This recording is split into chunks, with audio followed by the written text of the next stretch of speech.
Hello and welcome to Shriram IAS. आप सबका स्वागत है इस सेशन में जहां पे हम डेली इंडियन इकोनॉमी की बुक श्रीराम सर की डिस्कस कर रहे हैं chapter by chapter, page by page. Every bit is being discussed in detail, not only what is written in the text but also the value addition and obviously जो stories मैं आपके लिए लाता हूं वो stories. Now in order to make आज का session थोड़ा सा bit fun, it is important that I'll narrate a story of 1870s. There was a famous economist, Sir Arthur Douglas, and he writes a quote that what if we do one thing, that we make the leaves of the trees, जो पत्ते होते हैं पेड़ों के पत्ते, we make them as legal tender money. Now what will happen if we do such thing? क्या होगा ऐसा कि अगर हम पेड़ों के पत्तों को लीगल टेंडर मनी बना दे तो। नाउ अंडरस्टैंड कि आपको एक ब्रेड लेने के लिए एक पूरे पेड़ के पत्ते ले जाने पड़े, आपको एक से फॉर एग्जांपल वाटर बॉटल खरीदने के लिए शायद 2 या 3 पेड़ों के पत्ते ले जाने पड़े। Now what will happen? But there is a problem associated to it, there is too much of money flowing into the economy, everyone has access to money. Now, everyone needs to grow a tree and have money at his home. That too could have been one of the options with economists. But what is more fascinating about money is it should be earned first. Second, it should be felt that this thing is more sort of valuable, scarce and very much precious to spend. So that is why there is one particular thing which macroeconomists are always and always perplexed, and I would say आज का जो newspaper था उसमें भी ये discussion था. Macroeconomists always have been more inquisitive about one thing, that is how much money to supply in the economy. अगर हमने ज़्यादा मनी सप्लाई कर दिया तो भी खतरा है, अगर कम मनी सप्लाई कर दिया तो भी खतरा है. That is how economy becomes interesting. That is how we should understand कि अभी कल जो मॉनेटरी पॉलिसी कमेटी की मीटिंग हुई है ऑन 5th of June 2026, कल भी ये डिसीजन यही हुआ है that we will not change the repo rate. We will keep it as 5.25%. Why? इसके लिए हमें ये कॉन्सेप्ट समझना होगा, that is the potential GDP का कॉन्सेप्ट. बट इस कॉन्सेप्ट को समझने के लिए हमें थोड़ा सा होमवर्क चाहिए और हमें थोड़ी सी चीज़ समझनी पड़ेगी. क्या समझना है हमें? बहुत सिंपल सी चीज़, जहाँ से हमने इकोनॉमी स्टार्ट की थी वहीं से. हमने बोला that economy has 2 good children. Now who are these children? One is producer, another is consumer. Now these 2 good children, they usually help us to stabilize economy. Producers, they produce, they do function, they I would say produce all the things of this world, whether that is government producer, whether that is PSU, anything, or private producer, but they are run by profit motives, and these consumers are run by their satisfaction. ठीक है, बहुत simple सी बात. But the problem with both of them is there wants are unlimited and their needs are their wants are unlimited, but our resources are limited. So economy as in the science tends to solve and manage the function, or manage that how we can satisfy, or I would say how to satisfy maximum wants with minimum resources. ठीक है, very simple. Now that is what economy I would say deals with. Say for example, a very simple example, a person A tries to produce computers and mobile phones for a population of say 100 people. Now let's assume that this person A, once he starts production, जब ये चाहेगा कि ये factory लगा दे और अपनी factory में computer और मोबाइल फोन बनाना स्टार्ट कर दे, whenever he starts the operation of this factory, what he will do is, इसका एक एम होगा कि जो ये 100 लोग हैं, all the 100 people should at least have minimum 1 computer each and 1 mobile each. ठीक है? So therefore he will try to produce 100 computers and 100 mobile phones, क्योंकि इसका काम है ना मैक्सिमाइजेशन ऑफ प्रॉफिट. ये यहां पे नहीं रुकेगा. He will make sure that, ठीक है, कोई इंसान, सबको एक एक ही जरूरत है, but he will make sure that he regularly updates, brings new versions, brings new models of mobiles and computers, and he will try to make sure that everyone purchases the next one. ठीक है, चलो सबने एक और खरीद लिया, ठीक, but the problem is जब सब लोग एक एक और खरीदेंगे उनकी सेटिस्फैक्शन कम होती जाएगी, सो सब लोग खरीद भी नहीं पाएंगे. May be in the second turn not all of them have 100 computers, but only 80 people got one more computer and only 70 people got one more mobile phone. तो अब 80 लोग के पास 2 कंप्यूटर्स है और 70 लोग के पास 2 मोबाइल फोन्स है. बाकी जो लोग बचे 20 और 30, इनके पास बस एक कंप्यूटर, एक मोबाइल फोन है.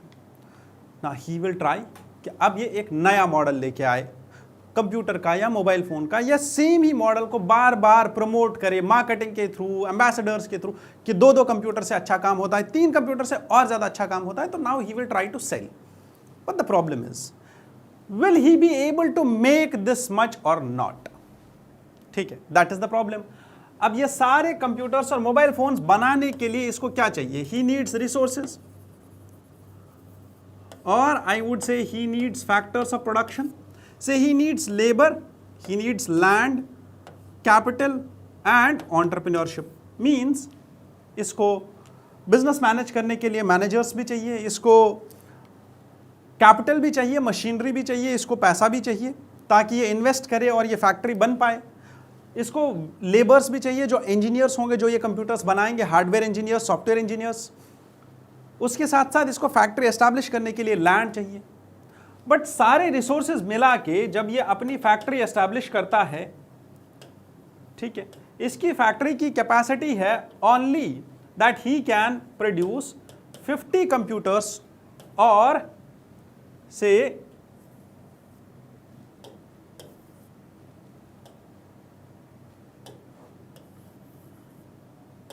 he can produce 50 computers and say 50 mobile phones. That is the maximum production he can do. ठीक है, it is the potential of his factory that he can produce this much. But जब वो resources use करने पे आता है, that is his potential. ये देखता है कि जितने भी मेरे पास लेबर है, जितना भी मेरे पास कैपिटल है, लैंड है, फैक्ट्री मैंने लगा ली, एंटरप्रेन्योरशिप भी अच्छी खासी चल रही है, बट इतनी प्रोडक्शन हो नहीं रही है. The production is stuck at 30 computers and 20 mobile phones only. ठीक है, this is his potential and this is the actual production. Do you understand this? The production, actual production and the potential of the production. So therefore he is actually doing what? His factors of production are currently underperforming. ठीक है, so this underperformance of the characteristics, और I would say हमारी national economy, India की economy का ये potential है कि हम 2030 क्या 2025 में ही 60 ट्रिलियन या 10 ट्रिलियन इकोनॉमी बन सकते थे. या अभी भी हम 10 ट्रिलियन इकोनॉमी बन सकते हैं 2030 तक, या 60 ट्रिलियन इकोनॉमी का तो प्रोजेक्शन है कि बन जाएंगे. Now our potential is that we can be 10 trillion economy by 2030. But what is our current growth rate? Our potential is that we can grow at 10% growth rate, but what is our current growth rate? It is very less. क्यों? Because we have youth who has not got skills. हमारे पास education कम है, skills कम है, AI में role कम है, बाकी सब जगहों पे मैन्युफैक्चरिंग सेक्टर का रोल कम है, सर्विस लेड इकोनॉमी है, चाइना के जैसे फैक्ट्री ऑफ द वर्ल्ड नहीं है बल्कि इंडिया के जैसा ऑफिस ऑफ द वर्ल्ड है. So therefore we need to understand the difference between the two things, that what is our actual GDP and what is our potential GDP. Do you understand? अब इसके लिए हमें एक चीज पढ़नी पड़ेगी, that is production possibility frontier. ठीक है? So potential GDP is what?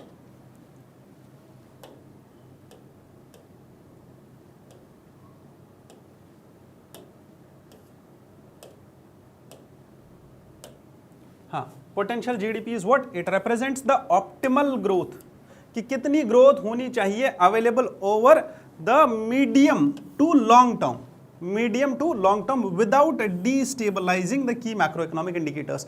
Because very simple, if you over exploit your labor, if you over exploit your land, if you over exploit your capital, the machinery जो आपकी होगी, अगर आप एक machine से इसी बोर्ड से मैं 24 के 24 घंटे रिकॉर्डिंग करना स्टार्ट करूं तो ये बोर्ड हीट अप हो जाएगा, जल जाएगा. सिंपल सी बात. अगर मैं मशीनरी को स्टार्ट करूं और असेंबली लाइन को रेस्ट ही ना दूं, कंटिन्यूसली चलती जा रही है, रेस्ट ही ना दूं, तो फिर क्या होगा? शायद मशीन जल जाएगी, ब्रेकडाउन हो जाएगा, इंजीनियर लगेगा, रिपेयर एंड मेंटेनेंस होगा. वैसे ही आपकी इकोनॉमी में भी you can not over exploit your resources, land, capital, anything. You need to make sure that the development is sustainable and you reach your potential in the medium to long term. ठीक है? One more thing, inflation, your economy should not. हाँ, यही तो बात है, यही याद रखना है. जैसे मशीन को बहुत ज़्यादा रन करने पे मशीन हीट अप हो जाती है, ये बोर्ड हीट अप हो जाता है, वैसे ही हमारी इकोनॉमी भी हीट अप हो जाती है. अगर आप इकोनॉमी में एकदम से मनी सप्लाई ज़्यादा कर दोगे और इकोनॉमी में क्या होगा? हाइपर इन्फ्लेशन होगा. जो ही हाइपर इन्फ्लेशन होगा, इकोनॉमी विल हीट अप. ठीक है? Interest rates moderate, fiscal deficit नहीं होना चाहिए, कम होना चाहिए. एक्सचेंज रेट, हाँ, as per FRBM it should be around 3%, less than और इक्वल टू 3%. ठीक है? एक्सचेंज रेट भी मॉडरेट होनी चाहिए. ऐसा ना हो कि 100 रुपये है ना, 100 रुपये का $1 हो रहा है, तो वो भी नहीं होना चाहिए. It shows what the economy can produce sustainably. The difference between the potential and actual output of the GDP is the output gap. अब ये तीन चीजें हमने पढ़नी है. पहला पढ़ना है पोटेंशियल जीडीपी क्या होता है, दूसरा पढ़ना है एक्चुअल जीडीपी में और पोटेंशियल जीडीपी में डिफरेंस कितना है, और तीसरा जो एक्चुअल और पोटेंशियल में गैप है, उस गैप को क्या बोलते हैं. ठीक है? उसके साथ साथ हम दो और कॉन्सेप्ट्स पढ़ेंगे. One is deflationary gap and inflationary gap. ठीक है? चलो, first of all let's understand what is this production possibility frontier. ठीक है? I will again take the same example of computers and mobile phones.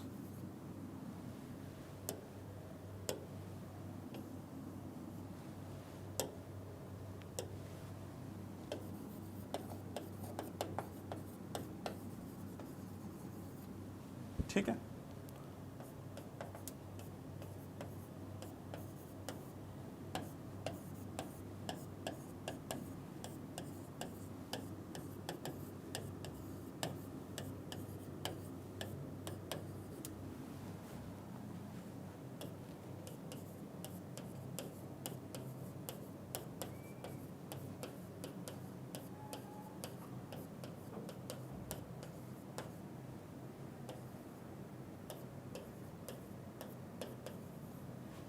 Very simple. हमने क्या बोला? That इस बंदे का potential, the potential of this person is how much, that he can either generate, the potential is he can generate 50 computers और 50 mobile phones. ठीक है? 50 computers plus 50 mobile phones, ये कर सकता है इतना generation. One more thing is there, that he can do one more thing. He can either generate 60 computers and 40 mobile phones, ये भी कर सकता है, ये भी ऑप्शन है इसके पास, क्योंकि जो मोबाइल फ़ोन के रिसोर्सेज 10 हैं उनको शिफ्ट करके कंप्यूटर पे शिफ्ट करेगा और कंप्यूटर ज़्यादा बनाएगा, मोबाइल फ़ोन कम बनाएगा, simple. One more thing he can do is, he can do one more thing that is very simple, he can do 40 and 60, 40 computers and 60 mobile phones, that two option he has. Or what he can do is say 30 and 70, ठीक है। Now he has options, multiple options, बहुत सारे options है इसके पास, he can also do 70 and 30, ठीक है, बहुत सारे options है इसके पास। Say option number 1, option number 1, option number 2, option number 3, option number 4, option number 5, ठीक है। He needs to choose. Now remember the word choose. He needs to make a choice. हाँ, क्यों करनी है चॉइस, क्यों करनी है चॉइस? देखो बहुत सिंपल सी बात है, आपके जेब में 10 रुपए है, ठीक है, एक सिंपल सा बात क्वेश्चन है, एक सिंपल सी एग्जाम्पल है, आपके जेब में 10 रुपए है। Now you have limited resources, 10 rupee is a limited resource. Now you can go to a shop, either buy a remote or buy a pen.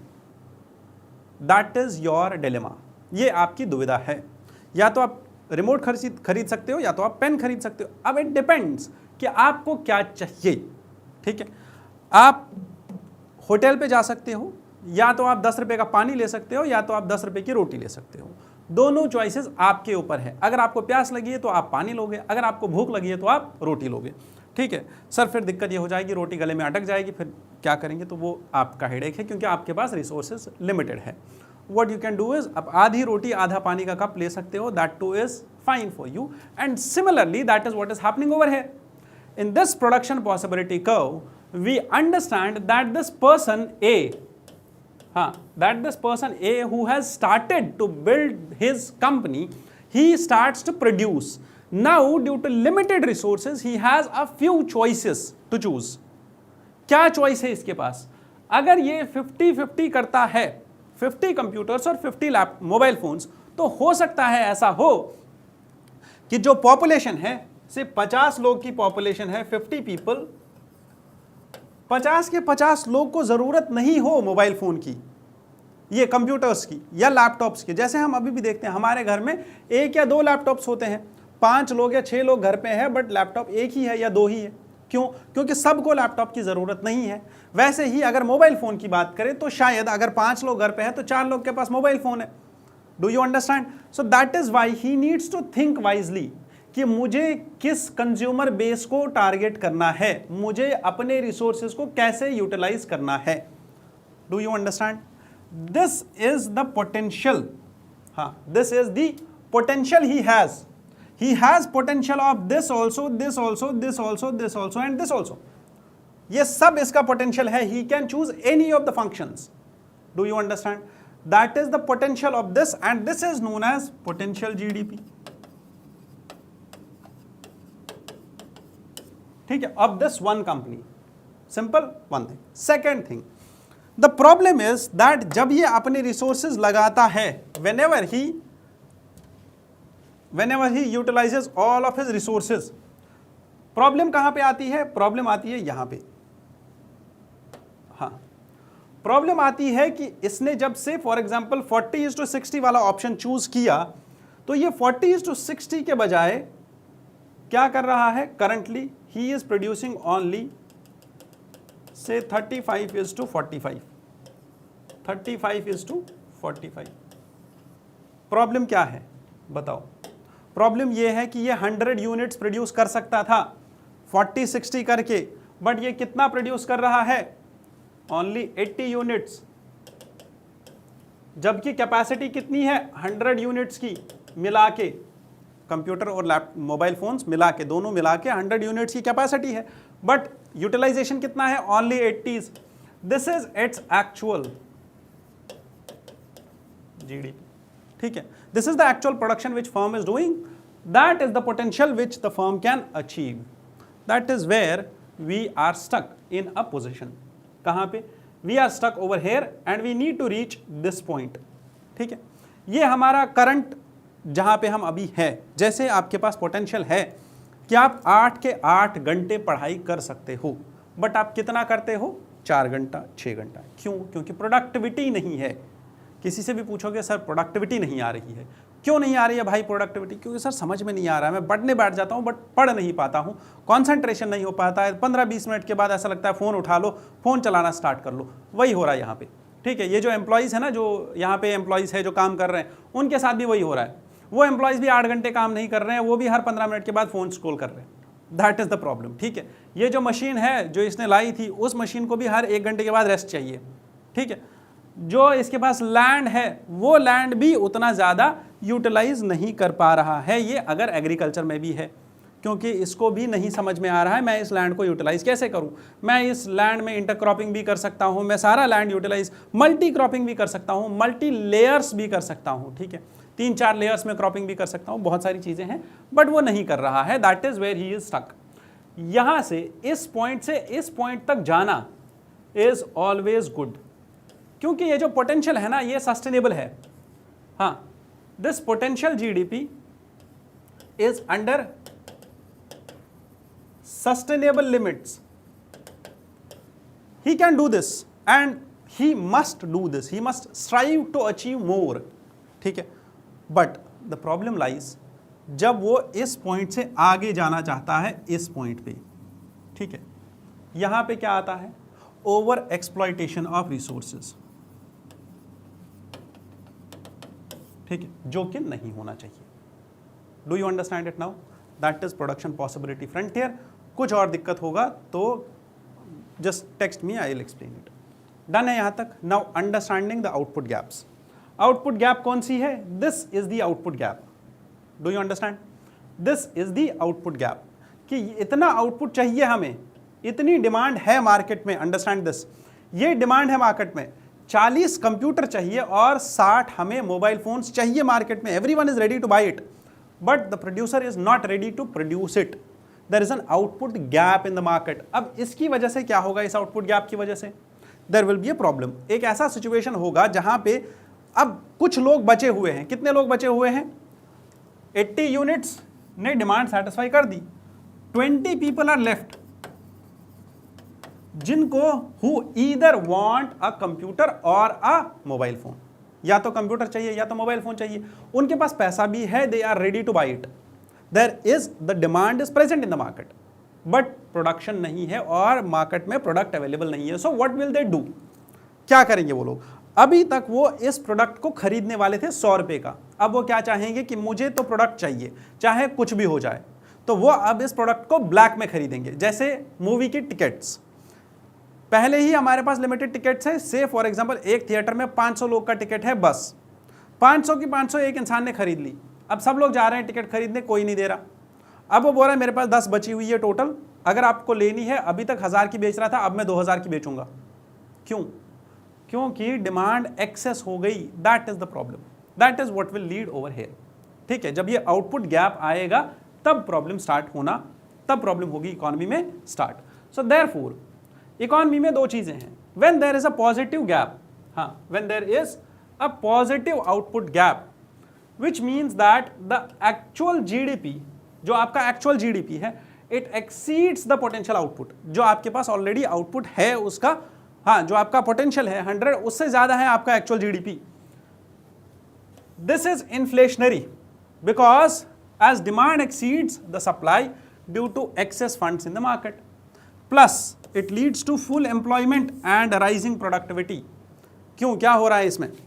अगर आपके पास से फॉर एग्जांपल 10 लेबर मार्केट में अवेलेबल है, आपको चाहिए 11 लेबर, क्योंकि आप इतना ज़्यादा प्रोड्यूस कर रहे हो जो आपके पोटेंशियल से ज़्यादा का है। Do you understand? फर्दर, इसीलिए फुल एम्प्लॉयमेंट ऑफ रिसोर्सेज होगा, हर एक रिसोर्स पोटेंशियल यूज होगा। जितने आपके रिसोर्सेज है सारे यूज हो रहे हैं 100 के 100, even more than that is being produced.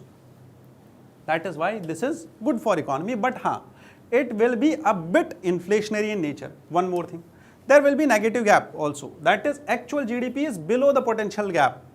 Potential GDP से कम है आपका actual GDP, which means that the inflation will decrease. हाँ, आप उतना ज़्यादा प्रोड्यूस नहीं कर पा रहे हो, ठीक है।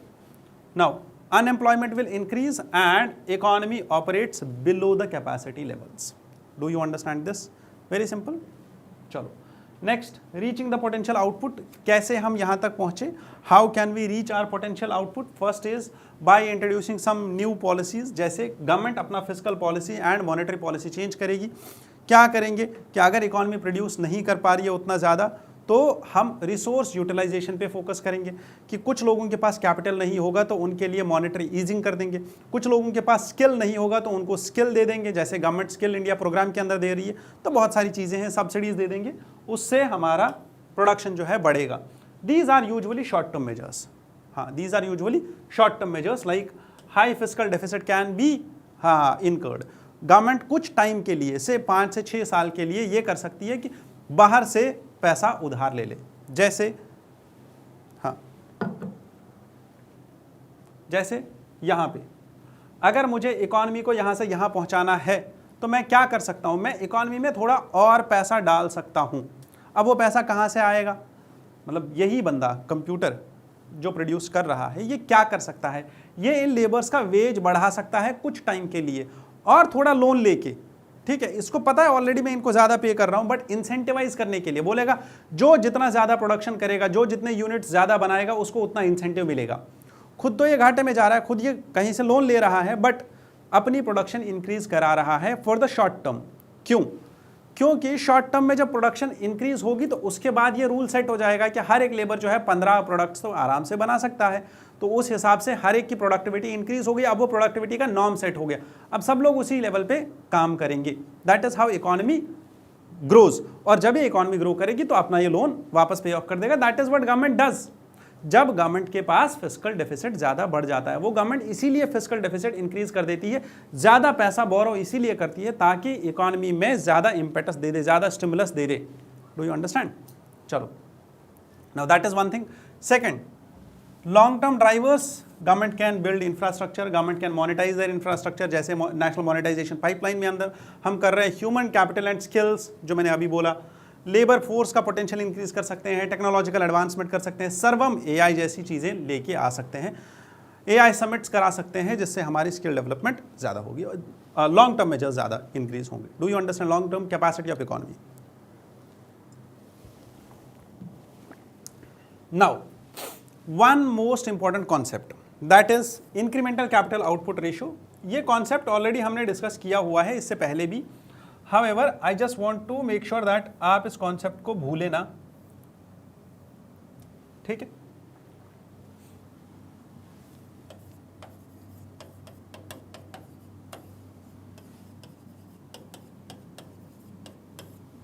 बहुत सिंपल सी बात है।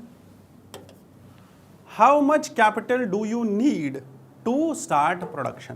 पहली चीज, से फॉर एग्जाम्पल मुझे वैल्यूएशन के अकॉर्डिंग, जब मैं सब चीज़ का वैल्यूएशन करता हूँ, लैंड का वैल्यूएशन कर दिया रेंट में, लेबर का वैल्यूएशन कर दिया, सबका वैल्यूएशन करने के बाद मुझे ये पता चला I need 100 CR, 100 crore rupees, ठीक है, to start a factory of IC और इंटीग्रेटेड चिप्स, ठीक है, और आई वुड से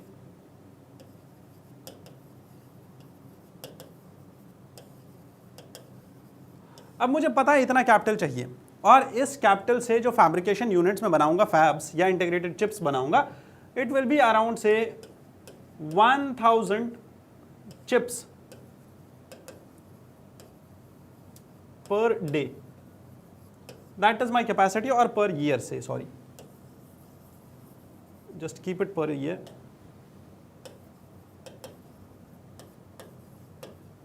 एनुअली दीज आर नॉट आलू का चिप्स, लेज के चिप्स नहीं है, ये नॉर्मल चिप्स है, ठीक है, जो आपके फ़ोन में, मोबाइल फ़ोन्स में, इन बोर्ड्स में, स्मार्ट डिवाइसेस में हर जगह यूज़ होती है integrated chips.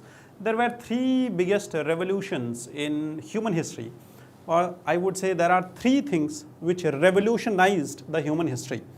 First was the discovery of fire, second was the invention of wheel, ठीक है, चक्का जिस पे आप पॉटरी करते हो, जिससे आप चलते हो, जिससे गाड़ी चलती है, and the third most important thing was integrated chips. These are the 3 things which changed the entire human history, ठीक है। चलो, और I would say they brought the revolution into human history. So therefore 100 crore rupees चाहिए 1000 chips produce करने के लिए. Now the first step is done. Capital and output. How much capital is needed to increase the capital, to increase the output? Now the problem is, अगर आपके पास capital भी है, ठीक है, कैपिटल कहां से आएगा? देखो ये पैसा कहां से आएगा? This whole money will be from savings. ठीक है, जो लोगों ने सेविंग्स करी, कहां पे करी सेविंग्स? बैंक्स में. बैंक्स लोन दे देंगे और ये लोन होगा इसके पास. सिंपल. अब आप बोलोगे सर सेविंग ही तो थोड़ी है. देखो, अगर मैं फैक्ट्री स्टार्ट कर रहा हूँ, मेरी भी तो सेविंग्स है ना. मैंने सेविंग्स करके रखी है क्योंकि मुझे फैक्ट्री स्टार्ट करनी है. फिर मैं बैंक के पास गया, उनसे लोन लिया.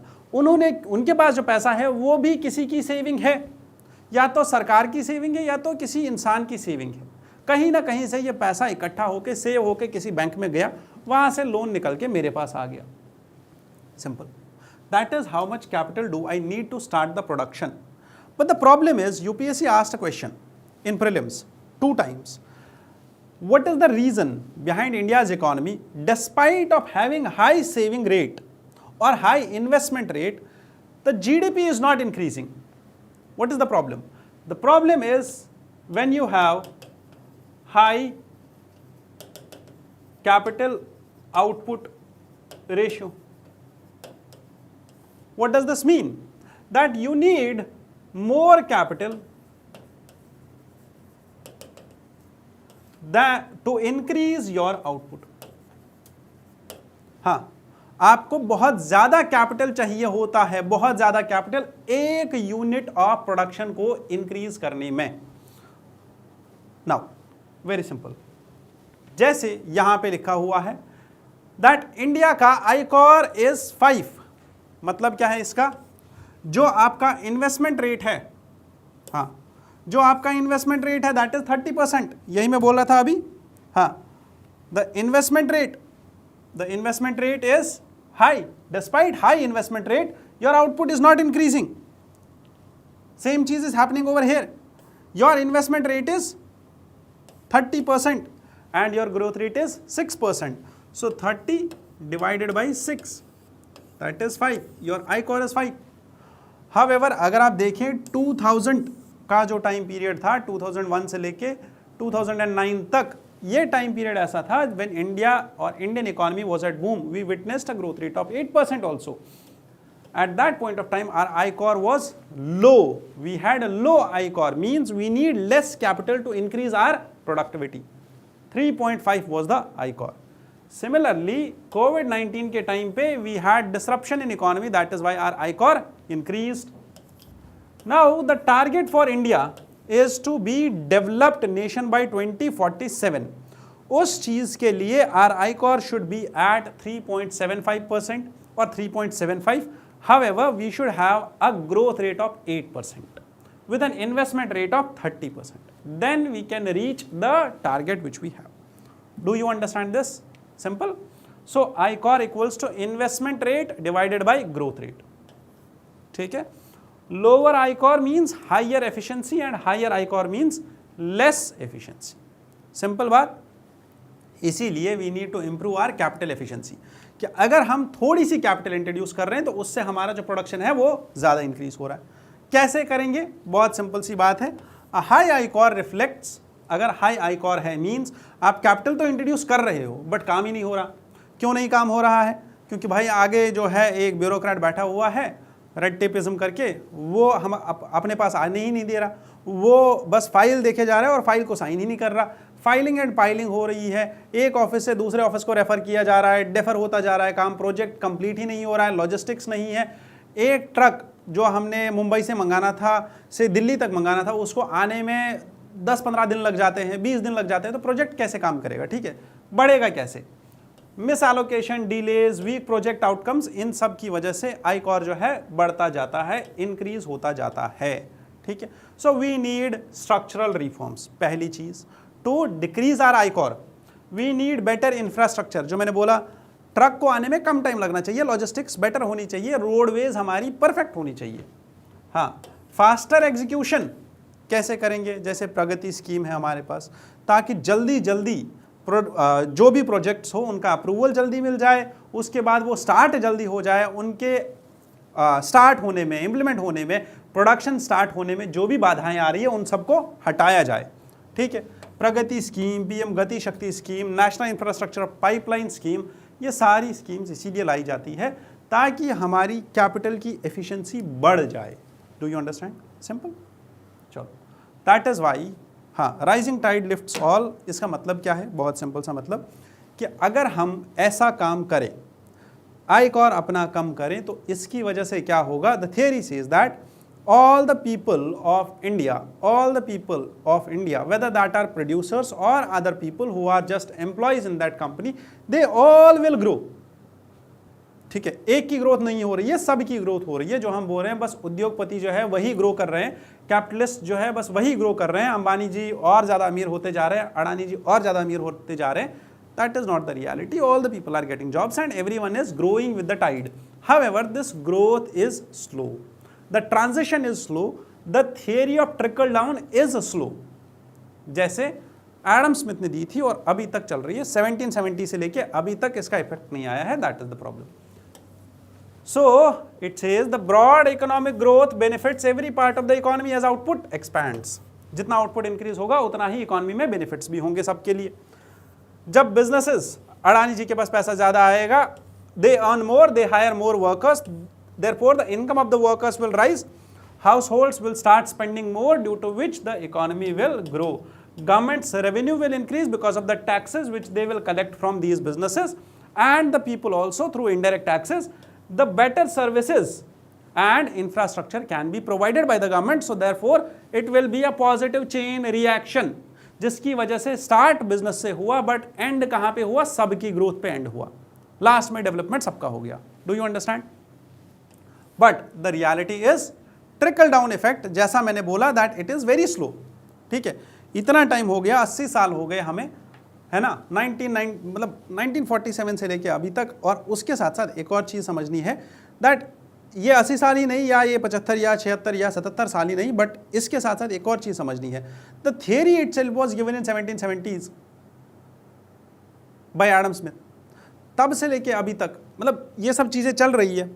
कज़नेट्स हाइपोथेसिस, ठीक है, साइमन कज़नेट जब ये बोलता है trickle down, basically discussed by Adam Smith and then followed up by Simon कज़नेट्स।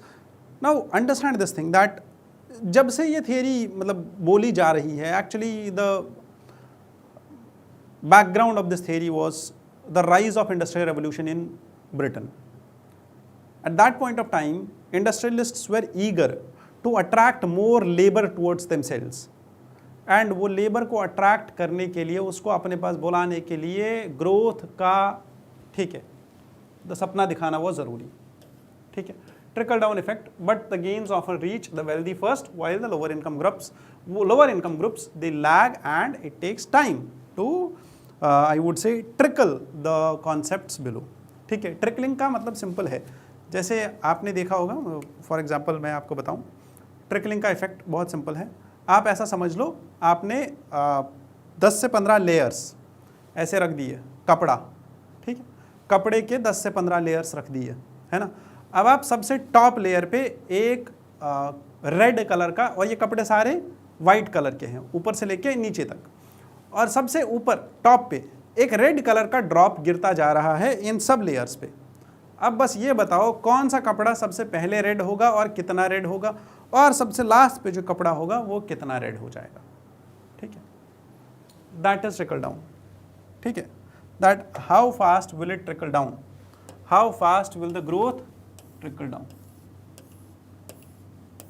ठीक है, just imagine this that the growth is trickling down, and इसको कितना टाइम लगेगा ट्रिकल डाउन होने में। द कॉन्सेप्ट वाज बेसिकली और can be seen in Kuznets hypothesis. Kuznets says that whenever an economy grows with increasing growth,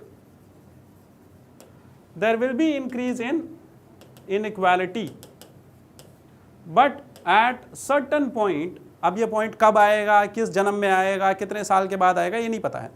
At certain point of time, the growth will start हाँ, ये जो growth होगी, ये जो inequality होगी, growth के साथ साथ ग्रोथ तो हो रही है, ग्रोथ रेट बढ़ रही है, ग्रोथ और हो रही है, इकॉनमी बढ़ती जा रही है, 60 ट्रिलियन, 10, 15, 20, 40, 50 ट्रिलियन, उसके साथ साथ ये जो इनइक्वालिटी है ये कम होना स्टार्ट हो जाएगी। And then at one fine point of और one fine day in the I would say history of humanity, you will witness that the society will be equal, there will be equality, everyone will have equal resources।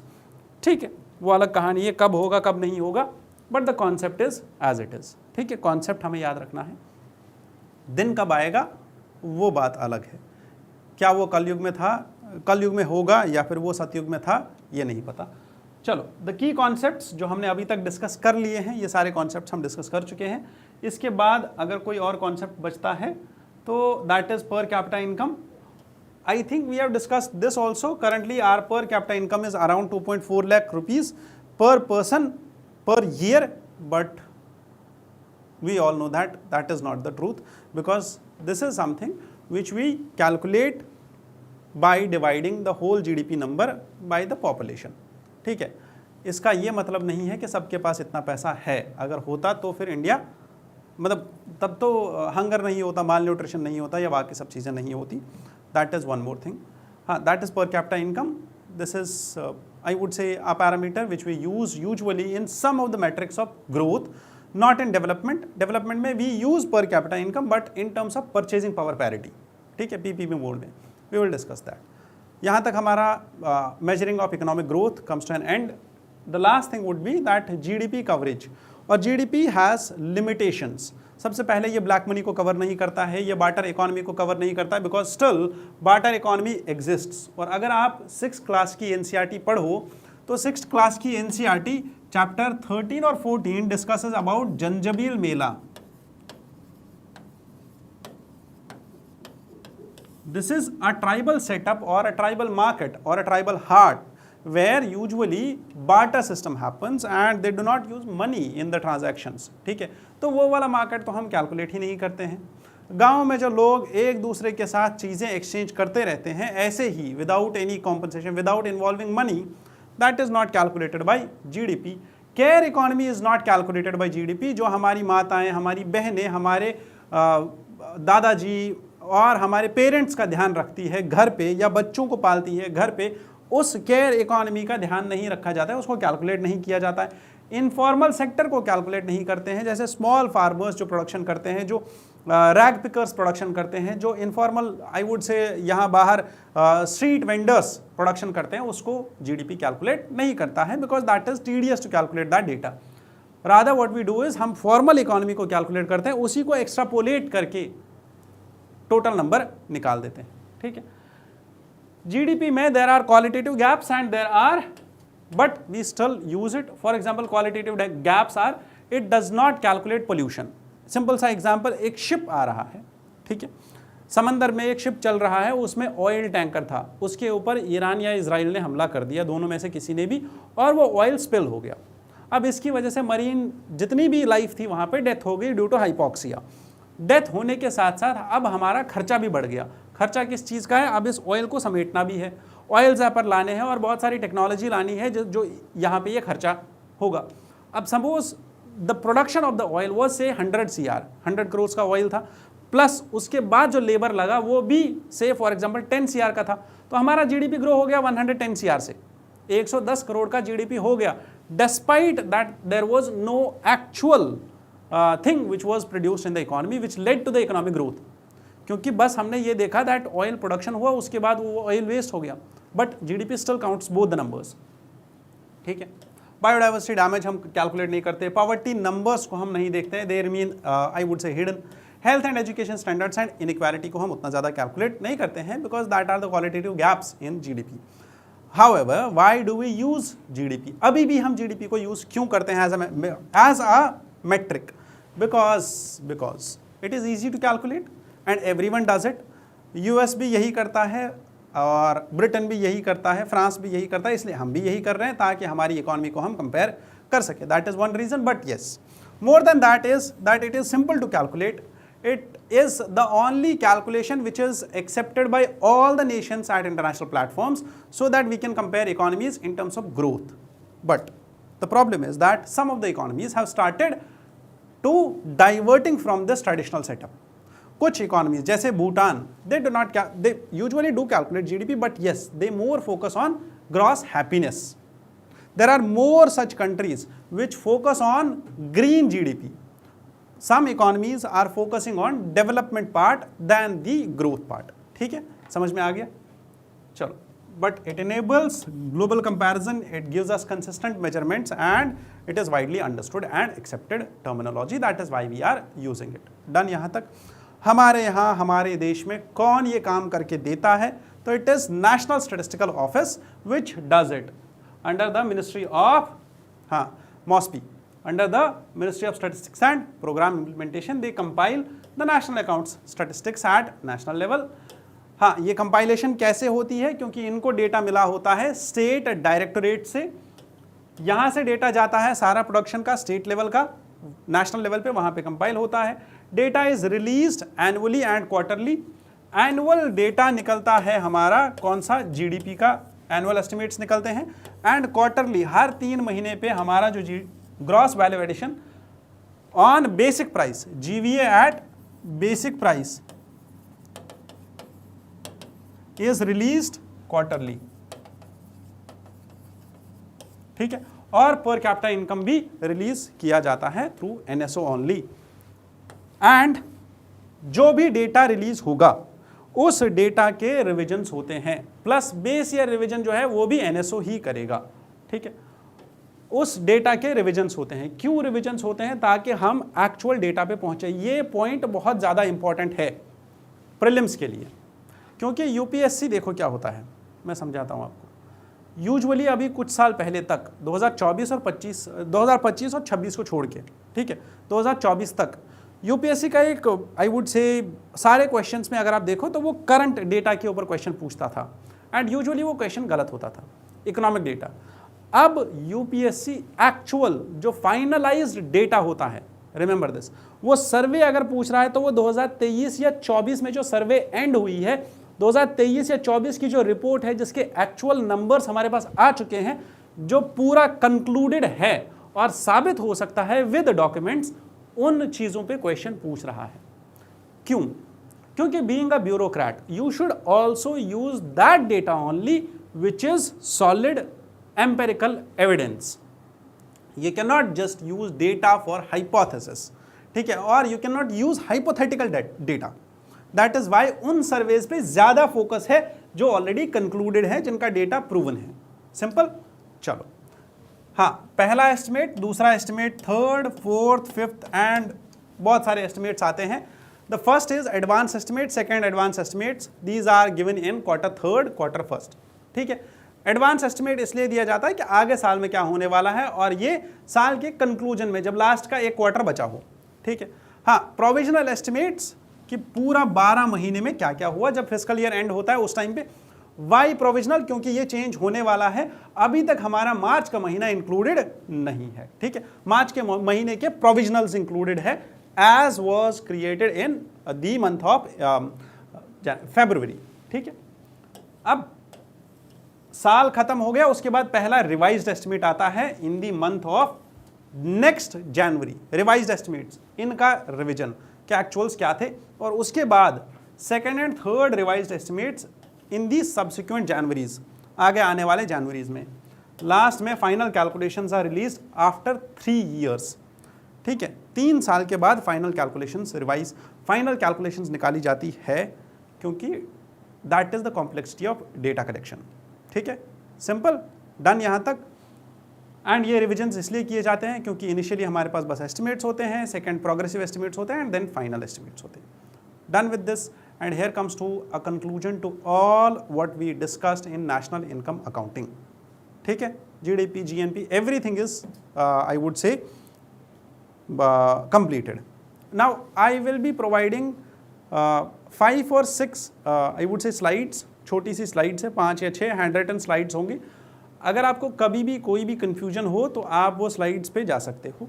उसके लिए आप WhatsApp पे या Telegram पे मुझे message कर देना, मैं आपको वो फॉरवर्ड कर दूंगा. वो एक छोटा सा PDF है, पूरा नेशनल इनकम अकाउंटिंग उसी एक PDF में है.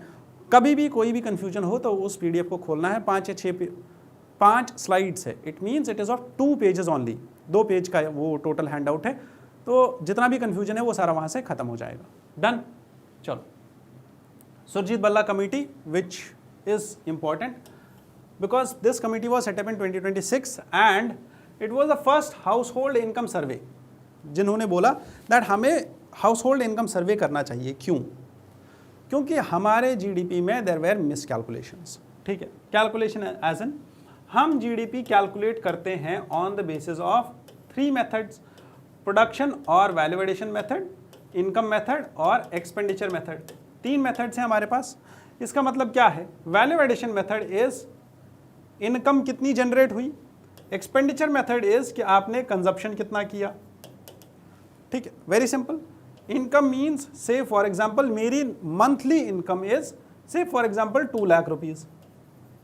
ठीक है, बट माई मंथली कंजप्शन और my expenditure which I am saying और showing say it is 2.5 lakh rupees. अब मुझे बताओ क्या ये पॉसिबल है कि आमदनी 98 और खर्चा रुपया है ना? सुनने में ये जोक जैसा लगता है, but this is the actual reality. जो लोग बता रहे हैं, दिखा नहीं रहे, बता रहे हैं इन देयर एस्टिमेट्स, जब वो प्रोविजंस फाइल करते हैं, जब वो ITRs फाइल करते हैं, तो ऐसी कहानी बताते हैं। इसीलिए सुरजीत बल्ला कमेटी ने बोला दैट जो हमारा डिस्क्रिपेंसी आ रहा है इन 2 मेथड्स में, वैल्यू एडिशन मेथड और एक्सपेंडिचर मेथड में जो डेटा वेरिएशंस आ रही है, उसको ठीक करने के लिए we need to do some methodological changes. इसमें हम क्या करेंगे? We will do consumption survey and income survey both, और तब हमें समझ में आएगा कि दिक्कत कहाँ पे है, डेटा में कौन सी दिक्कत है। और अब जो डायरेक्ट इनकम डेटा जो है, this will be collected across all the sources using improved methodology and global best practices. The income survey will run alongside the consumption survey. अभी तक हम इससे पहले बस कंजप्शन सर्वे करते थे, इनकम सर्वे नहीं करते थे। डन यहां तक? चलो, हाँ, हमें क्या क्या देखना होगा इस सर्वे के according, Surjit Bhalla committee recommendations के according we need to check कि कौन इंसान के पास कितनी व्हीकल्स है, व्हीकल सेल्स कितनी इंप्रूव हुई है, एयर ट्रैफिक कितना इंक्रीज हुआ है, पोर्ट्स के थ्रू कितना कार्गो जाने लगा है, ज़्यादा कम, power consumption, GST bills, fuel usages, क्या चीज़ इंक्रीज हुई है, क्या चीज़ डिक्रीज हुई है। इससे हमें पता चलेगा कि लोग कितना कंज्यूम कर रहे हैं, क्या कंज्यूम कर रहे हैं और कितना कंजप्शन इंक्रीज हुआ है इकोनॉमी में, उसकी वजह से प्रोडक्शन कितना इंक्रीज होना चाहिए, उसकी वजह से इनकम कितनी इंक्रीज होनी चाहिए, इसका भी अनुमान लगाया जा सकता है। Done with this. Now at the end this is a minor update जो कि हमारे लिए उतना इंपॉर्टेंट नहीं है, हमारे लिए बस इतना इंपॉर्टेंट है कि हमें नेशनल स्टैटिस्टिकल ऑफिस याद रखना है। बट 2019 में कुछ ऐसा हुआ था कि हमारे पास 2 ऑफिसेस हुआ करते थे, NSSO एंड CSO। ठीक है, नेशनल स्टैटिस्टिकल सर्वे ऑफिस, हाँ, CSO and national sample survey office NSSO। इन दोनों को मर्ज करके ये NSO बनाया गया था, बस दैट्स एन अपडेट। ठीक है, इससे ज़्यादा कुछ नहीं याद रखना है। NSO ही हमारा सारा डेटा देखता है at the national level. Done with this. चलो, that was all for today. We will stop over here and we are done with I would say measures of national income and measurement of national income. Second chapter भी done हो गया। Third chapter is about development. Tomorrow we will start development and कल ही उसको ख़त्म भी कर देंगे। इतना ज़्यादा उसमें कुछ डिस्कस करने लायक है नहीं। लास्ट ईयर भी मैंने बोला था, क्लासेस में भी, फाउंडेशन में भी, डेवलपमेंट के चैप्टर्स में से कहाँ से क्वेश्चन आएगा, and that was the places जहाँ से क्वेश्चन आया। जैसे मैंने फाउंडेशन क्लासेस में ये बोला था दैट UPSC ने एक क्वेश्चन छोड़ा हुआ है और वो क्वेश्चन पूछा जा सकता है, दैट वाज कि डिफरेंस क्या है between the multi dimensional poverty index of NITI Aayog and the multi dimensional poverty index of UNDP and OPHI। तो सेम क्वेश्चन UPSC ने पूछ लिया, that maternal health and bank account, यही 2 डिफरेंसेस थी एंड सेम क्वेश्चन पूछा। तो वैसे ही डेवलपमेंट में जो भी चीज़ें हैं वो हम कल ख़त्म कर लेंगे। Done with this. चलो, with this I conclude today session. Thank you for being here. जय हिंद।